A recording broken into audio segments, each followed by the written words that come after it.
Good day everyone, I am Jason D. Batlier from BSEd second year student of St. Louis de Marla College of Bugo, one of the presenters in this academic video reporting entitled Principles and Procedures in Material Adaptation. We are here in this video to talk to you about the said topic, which is important for everyone, especially to the EDOC students. First of all, I want to introduce with you the context of this video, but before that, allow me to share with you the objectives of this academic video reporting. At the end of the lesson, you should be able to first, relate the concepts of principles and procedures in material adaptation. Second, familiarize yourself in the techniques of material adaptation. The third one is examine and evaluate the context of the said topics. And the last one is demonstrate the detailed examples of procedure for adaptation. Our objective is not to try and persuade you to take a stand on this topic, but we would like to try and present the different techniques to you in order for you to have a better understanding and knowledge on a very important context in this course. Now, let's start with our discussions. The reasons for adapting that we've just looked at relate with the changing of material, whether that content is expressed in one way or another in the form of tasks and exercises, books, guidelines, assessments, and so forth. In other words, the emphasis is on the contents of the material as compared to the demands of a certain instructional environment. A number of adjustments may be required in that environment in order to increase the appropriateness. The need to localize, individualize, or personalize the content is most typically how this is communicated. Increasing the relevance of the content in connection to the interest and academic, educational, or professional needs of the learner is what we meant by personalizing in this context. Individualizing will deal with how individuals and group of members who work closely together in a class learn. Localizing acknowledges what might be successful while taking into account the international geography of English language teaching. According to Tomlinson and Masuhara 2014, demonstrate how incorporating systematic as well as impressionistic evaluation helps adaptation to be more principled and coherent. They also show how the principles of evaluation as part of the adaptation process can be different from those for selection and adoption purposes. In this section, we shall now look at questions of procedure, at the main techniques that can be applied to content in order to bring about change. There are a number of points to be bear in mind. The first way to think in this is as another type of matching process or congruence, where techniques are chosen based on the element of the materials that has to be changed. The second one is a variety of methods can be used to adjust material. Alternatively, different subject areas can be covered by a single approach. For instance, a reading passage could have its subject matter changed, its grammar simplified, its length or its components divided. Text explanations and other written materials can all benefit from the simplifying strategy. The third one is the impacts of the adaptation might be quantitative as well as qualitative. To put it in another way, we can simply alter the quantity of material or we can alter its methodical approach. Finally, because approaches can be applied alone or in combination, there is a wide variety of potential outcomes, from the simple to moderately complex. In the consideration of specific procedures, each of these issues will be brought up once again. The techniques that we shall cover are as follows. The first one is adding, including expanding and extending. The second one is deleting, including subtracting and abridging. The third one is modifying, including rewriting and restructuring. And the fourth one is simplifying, and the last one is reordering. Each will be introduced briefly, and as a few examples will be provided. Readers and viewers interested at this stage in more detailed example and procedure for adaptation are preferred to the further reading or viewing at the end of this topic. Good afternoon, everyone. Before I will start my part, allow me to introduce myself. I am Mariah Faith D. Arrogante, and I will be the one to discuss the first part of the procedures of the adaptation of the materials. Adding or addition is an adaptation procedures in which it involves supplementation of extra linguistic items and activities to make up for the inadequacy and insufficiency of materials. Addition of extra materials is necessary, applicable, and appropriate when you face the following situation. So the first one is area is not covered sufficiently, and the second one, text, pictures, tasks are not provided. The third one, text, pictures, tasks are fewer than needed. And the fourth one, tasks are limited in scope. And the last one, tasks are of limited range. We can add in this simple quantitative way by the technique of extending, and I might wish to do so. This is a situation such as the following. The materials contain practice in the pronunciation of a minimal pairs.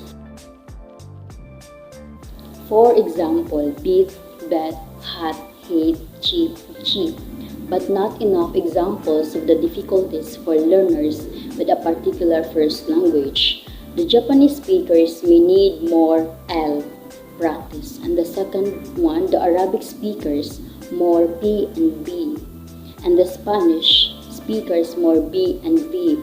Since each students don't have the same comprehension skills, teachers should provide an addition of their material so that it's easy for them to have an additional idea to their students who cannot easily understand or cannot catch up the topic given. Consider this a possibilities. The first one, the only pronunciation practice in the materials is on a individual sounds and minimal pairs. However, this may be necessary but not sufficient. Our student need to be intelligible, and intelligibility entails more than articulating a vowel or a consonant correctly. Therefore, we decided to add some work on sentence stress and rhythm and on the related phenomenon of weak and strong forms in English. If there is an insufficient coverage of the skill of listening, the reading passage provided may also be paralleled by the provision of listening comprehension material, using the same vocabulary and ideas but presented through a different medium, making sure that it is authentic in terms of the spoken language. Bear in mind that this kind of additions are not just extension of an existing aspect of content. They go further than this by bringing about a qualitative as well as a quantitative change. Hi everyone, I am Artley Marambel. Allow me to discuss the next context, which is about deleting. Deletion is an adaptation procedure which involves removal of some of the linguistic items, activities which are found to be extra and unnecessary. So, deletion is a process in which materials are taken out rather than added. Deletion also is clearly the opposite process of addition and such needs no further clarification as a term. However, although material is taken out rather than supplemented, as a technique it can be thought of as the other side of the same coin. Although a communicative course book has been selected as relevant in our situation, some of the language function presented are unlikely to be required by learners who will probably not use their English in the target language environment. Like for example, when you have to put a warning sign with statement in the specific area or place where you are strictly to allow someone to get trespass, just like no face mask, no entry. Instead of using in a complete sentence that if you didn't wear your face mask, you are not allowed here to enter. In this sentence, the phrase if you didn't wear your was taken out and replaced by no, and the other side that you are not allowed here to enter was taken out and replaced by no. Then it was now changed into simple words, but it was effectively understandable directly for the reader. Material should also be reduced through omission when the following situation are faced. Learners are clear about language point. Learners are competent in a skill. There are too many tasks on a particular area or point. The items or area concerned is not a priority. The items or task is not well designed. The item or tag is not well suited to its aim is. The topic is not appropriate for the learners. Addition and deletion often work together. Of course, material may be taken out and then replaced with something else. That's all. Hi everyone, I am Ivy Chan Casares, your next presenter. This time, I am going to discuss the continuation of the context which about modifying. Now, allow me to share with you the said context.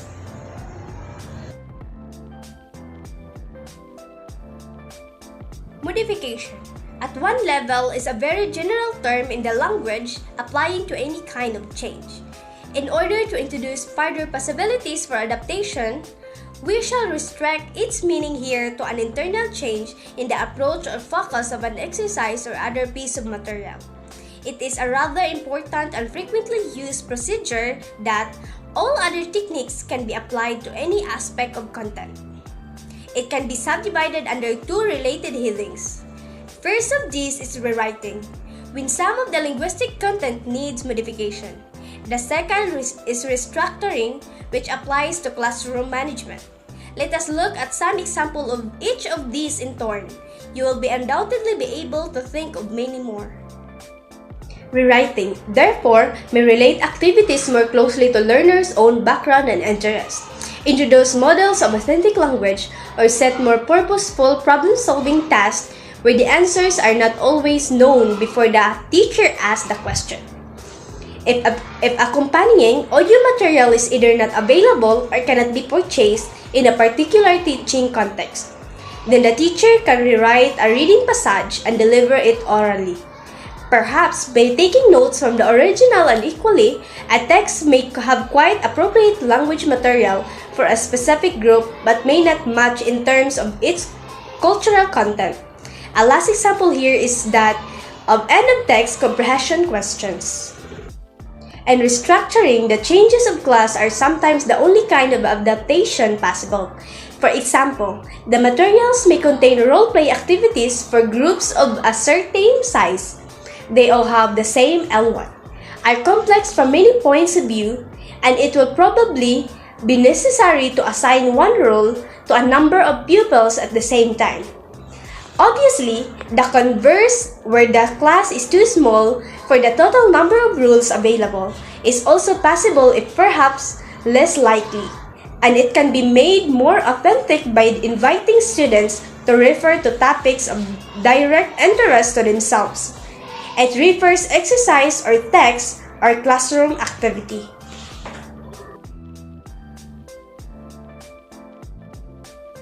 Before we proceed to our next discussion, which is simplifying, allow me to introduce myself first. I am Justine Humawas, one of your presenters.